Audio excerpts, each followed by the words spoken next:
Hey guys, it's Alex, welcome back to CollectioNeo and Statue Forum, and yes, I am back again with another review for you guys, and today we are back with the big boys themselves, Paramount Studios, and this is from their G.I. Joe line, and this is of course Snake Eyes with Timber.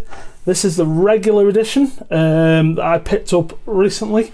I was actually going to pick up Storm Shadow a while back and kind of missed on him for a pretty good price.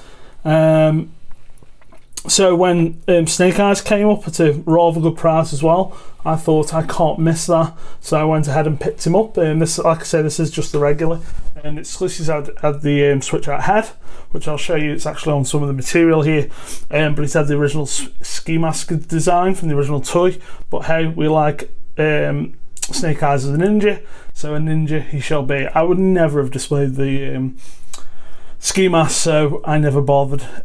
But yes, we've got a big, as usual, Paramount big boy statue. Not huge compared to, definitely not compared to Gurren Lagann or the Guyvers, but still, a massive one for an incredibly detailed base, which we'll get into in a minute. But before we do that, let's go through some of the paperwork that we get. Of course, they have advertised their other statues in the line. So of course we've got Snake Eyes, we've got Destro, we've got Scarlet, we've got Serpentor, and we've got Storm Shadow. I will pick up Storm Shadow. Serpentor's an amazingly huge statue, but not too much love for the character. Scarlet looks great, I'd definitely pick her up. Destro, not really. All the what Paramount have actually gone for is actually the IDW comic designs. There's the Snake Eyes exclusive. So they've gone for like the more modern designs, which I really enjoy. I was not a massive G.I. Joe kid. I didn't have any of the toys. What really got me into G.I. Joe was Warren Ellis's G.I. Joe Resolute. The animated show, which if you haven't seen is fantastic, and basically the IDW comics, and that was basically it. I've got no real love for the old stuff, though. I've seen the movie and I watched bits as a kid, but it was never massive on my I've got no nostalgia for it. I'm literally these are here because of the IDW comics, which I really do recommend. You can get the huge hardbacks and just whale through them. They're really well done, real good takes on the characters, and as you can see, we've got the instructions, which is always nice. It's not a complicated piece, but it's nice to have those bits there for when you want to repack, etc., which is always appreciated. Plenty of swap outs on this guy still, even though it's not the exclusive. So as usual, guys, we'll start at the base, this huge base, and we'll work his way up. So right at the bottom we've got the typical Paramount base, the Arashikage logo, which is Snake Eyes' clan, but the typical thing that Paramount like to do. They do a huge big, thick base with a logo on it. Same with Berserk, same with the Guyver, same with Ultraman, everything, this big round base, and then we have the details above. As you can see, we've got a fantastic snowy base. Let's angle up a little bit straight away. So we've got this huge rock outcrop, and we've got all these bits of snow hanging off them, a few icicles and things. Now what I've got on mine, which I'm not sure about, are these marks. I don't know what that's supposed to represent or where it's come from. There's quite a few here. It looks natural. It looks like it's supposed to be there, because it's all around the edge of the base as well, which I'm guessing is supposed to be like dirt, or I don't know. It's only here, really. What do you think, guys? Has anyone else got that on theirs? Doesn't bother me. It's not gonna go back for that, but I was just curious because all the rest of it says fantastically well sculpted snow, and then what Paramount have done with this is actually added some glitter effects. So the snow under certain light really catches it, and it's got all these little flecks of glitter in it. I've seen some people say they don't like it. I really like it. I've got to say I really like it. I think it's just adds a different texture to the base that you don't really see on other statues. And then obviously we've got all this broken wood sticking out the base and coming back around to that underside. But no, the snow, I really like that. Enjoy the snow effect. I do wonder about these brown spots though. Interesting. And then as we move up, guys, we've got a bit more of the base and a bit more timber. So again, we've got this huge log here, we've got bits of snow, bits of ice, really nice effect, really good texturing on it. We've got the back of timber. Mine is a couple of millimetres out on the peg. That doesn't bother me. I've only had it in a few days, so I'm sure that'll settle in. We've got another log here with some icicles hanging off it. That is a removable piece, by the way. You can see the detail on Snake Eye's boots. And we'll move a little bit further up and get some of timber. So timber's actually pretty massive. It's got to be a good, 12, maybe 14 inches long. He's a good size. He's a big ass wolf. Fur is really well done, really well textured, well sculpted. Now, first problem. I'm sure you can see it. It's right there. When this is first solicited, I believe that it only came with the one head. I don't think there's even on the picture. Actually, let's go have a look at the picture. So yeah, on all the promotional pictures and all the pictures I remember seeing leading up to this, Timber only had one head on, which is the head I'll show you now. Actually, let's get a quick close up of this one. It is really well done. It's nicely done. So this is closed mouth, kind of snarling. But like I say, on every promotional picture, and I think that when it was first shown, the statue, it had this snarling head on. Now, I know a lot of people complained about this, which I think looks okay. When dogs growl or snarl, their lips retract and their gums show.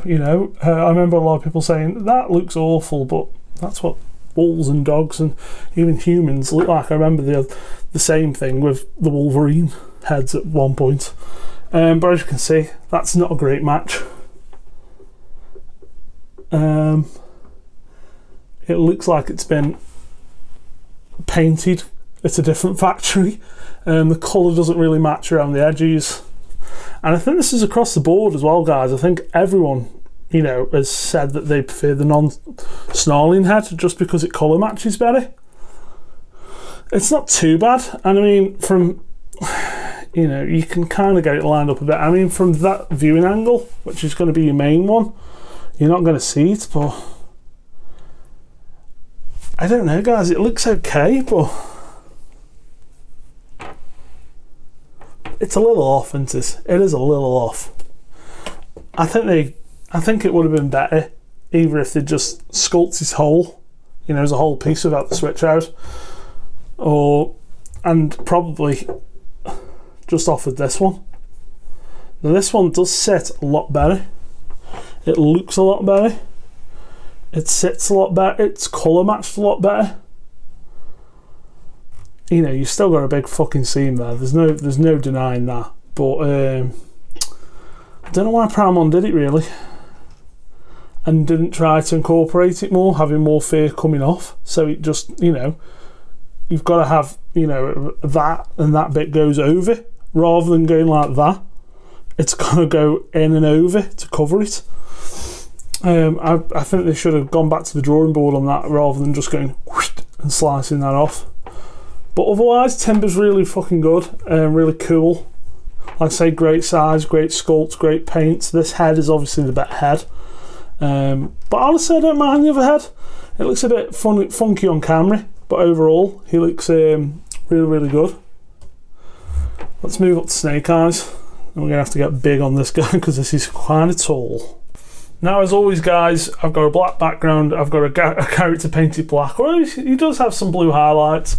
You're not going to get the best view of him, but I will be posting pictures over on Statue Forum, and there's plenty of other pictures on there as well. So as you can see, the actual clothing on Snake Eyes, as usual with Prime 1, is really, really well sculpted. At the moment, we've got both the guns in. We can switch to swords, which we will do in a sec. But there's just stuff all over them. We've got grenades, we've got an Uzi on the back, we've got the sword sheaths, we've got a pistol on the thigh. Now, I think this happened with Storm Shadow as well. As you can see, guys, he's not got the swords in his hands, but his sheaths are empty. You know, and like a pistol in his hand, but he's got the pistol on his thigh. This feels like where Prime 1 skimped a bit and not up to their usual, you know, amount of detail. They should have forgot about the other wolf head. Just give us the wolf and, you know, give us timber in one whole piece. And offered as a switch out thigh piece without the gun, so you can have the gun in the hand and take out the thigh piece. Give us sheaths that have the sword pieces in, or the sword pieces, you know, that could add to the sheaths. I think a switch out pair of sheaths would have been brilliant with the sword handles sculpted in, but no, they just didn't do it. So basically, if you have the gun pose, you kind of looking at Snake Eyes where he's like, oops, forgot the swords. Also, I don't think the gun pose is great. I would have liked to seen something bigger. The small pistol at the front I don't think really works. I would have liked to seen a couple of Uzis, maybe a bigger rifle at the back, you know, just something to set it off. I think, you know, Snake Eyes is known for using a wide variety of weapons, and I think they could have really bulked him out with quite a few different ones. We'll go over the swords just before I put them on. They are actually two different swords. And they are metal. You hear that? They are indeed metal.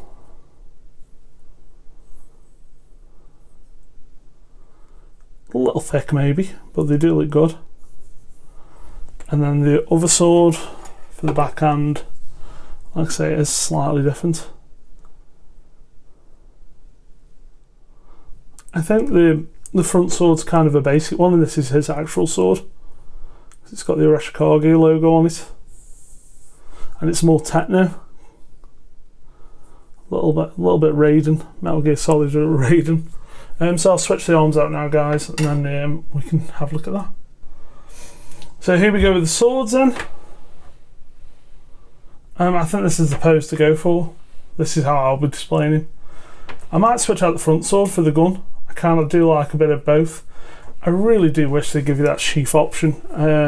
Like I say, having you know, the sheaths that plugged in the top would have been great, because then you could have mixed and matched. You could have had, you know, a sheath in, a sheath out, so you can have a gun displayed with a sword.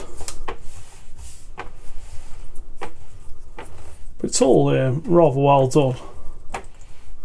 Very, very happy with him. And we'll just get a quick close-up of the guns while we're here. Basic pistol. Looks pretty good. Hands pretty well sculpted. And then we've got the Uzi. Nicely detailed. Some sort of decal on there, just for a little bit of detail. And on the reverse side, all very nicely done. But I think the way that I've got him now, I'll zoom out a bit for you guys so you can see the whole thing. So there he is in all his glory. Like I say, as usual, a pretty large piece from Prime 1. Definitely the configuration to go for, in my opinion. It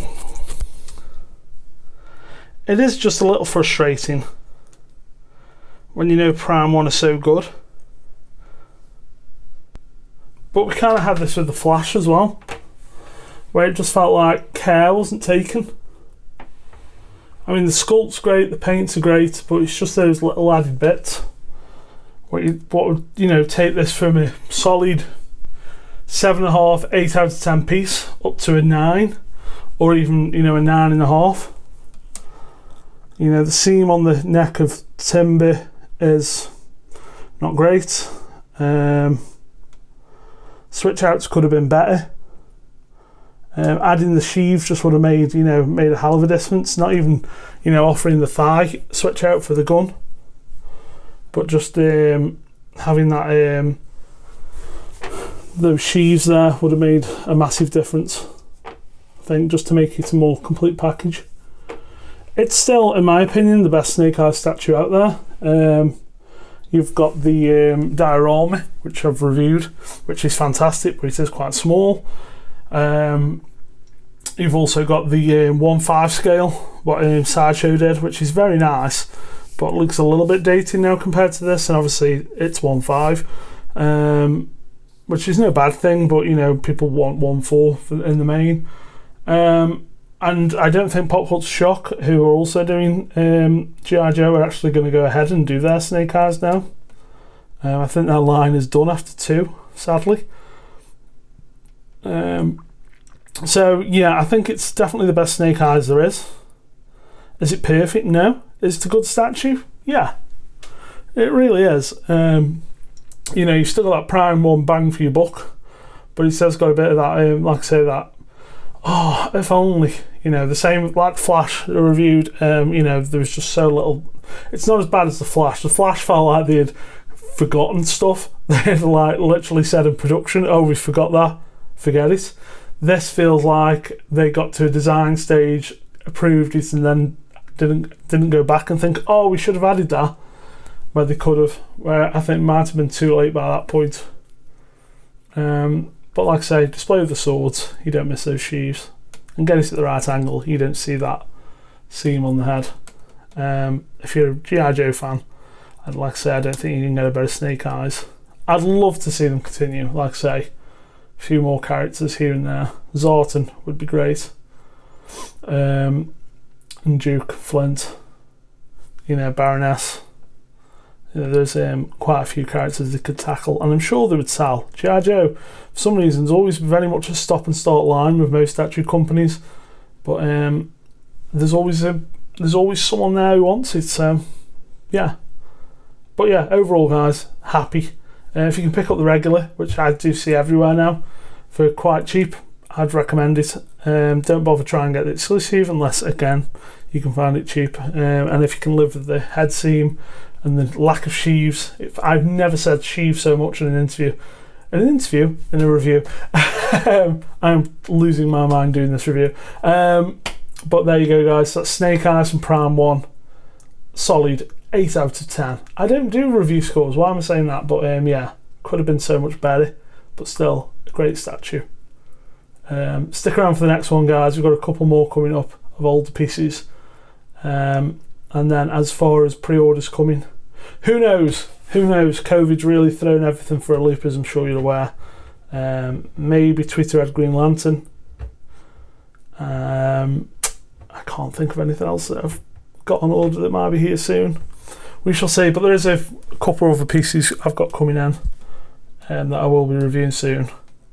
Thanks for sticking around, guys, and thanks to all those new people who've joined who subbed recently. We're over 700 subs now, I think 725, not far off 1,000, which would be awesome, because then I could start posting pictures onto YouTube, because I will be taking some pictures of this guy after this, and if you want to see them, jump over to Statue Forum, follow me on Instagram at CollectioNeo, or jump onto Twitter.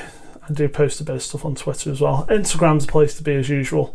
Thanks for watching, guys, and yeah, we'll see you on the next one. Bye.